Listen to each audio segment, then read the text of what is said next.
नारी और पुरुष यही कथा को पालन करंतु जीवन बदलीजिव। 1. 16 वर्ष ठारू 60 वर्ष पर्यंत नारी माने राति रे शोइला बेले केश खोला करी शोइबा उचित नुहे। नंबर 2.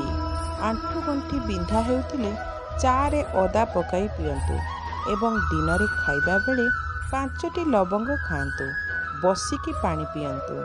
नंबर 3. यात्रा समय रे चरुथिबा गाईटी मुंड उठाई चाहिए अधिक शुभफल मिलता है। नंबर 4. सोमवार गाई गोरु बिक्री करंतु नहीं, मंगलवार जानवाहन बिक्री करंतु नहीं, गुरुवार जमी बाड़ी बिक्री करंतु नहीं। नंबर 5. माँ लक्ष्मींकर ठिया होइथिबा मूर्ति किंबा फोटो रखंतु नहीं, माँ लक्ष्मींकर बसिथिबा मूर्ति किंबा फोटो रखंतु। नंबर 6.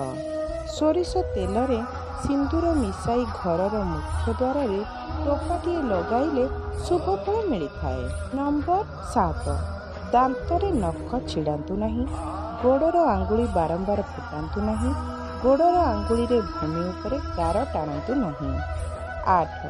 घरे हिंस्र बाघ और सिंहर फोटो किंबा मूर्ति रखंतु नहीं, एहा द्वारा अशुभ होइथाए, मनुष्य हिंस्र हो जाए। 9. कुला छांचुणी एकाठी किणतु नहीं किंबा एकाठी रखंतु नहीं। 10. शनिदेव मूर्ति घरे रखी पूजा करंतु नहीं। 11. गणेश पूजा दिन संध्या समय रे चंद्र दर्शन करंतु नहीं। 12. घरे पुराना कैलेंडर रखंतु नहीं, कैलेंडर को दक्षिण पट कांथरे लगांतु नहीं। नंबर 13. बुधवार किन्नर मानंकु, शनिवार छोटा व्यक्ति को, रविवार अंध व्यक्ति को दान कले शुभफल मिलता है। 14.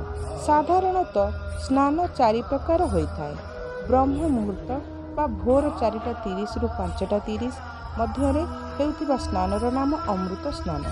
सकाळ 5:30 रु 6:30 मध्य हेउथिबा स्नानर नाम दुग्ध स्नान। एणु प्रति मनुष्य अमृत स्नान बा दुग्ध स्नान करिबा उचित। 15. प्रत्येक व्यक्ति निहाती प्रतिदिन गीतार गोटे श्लोक पाठ करिबा उचित, कारण यह हिंदू धर्मर पवित्र तथा श्रेष्ठ ग्रंथ अटे। एहा द्वारा समस्तंकर मंगल होइଥାଏ।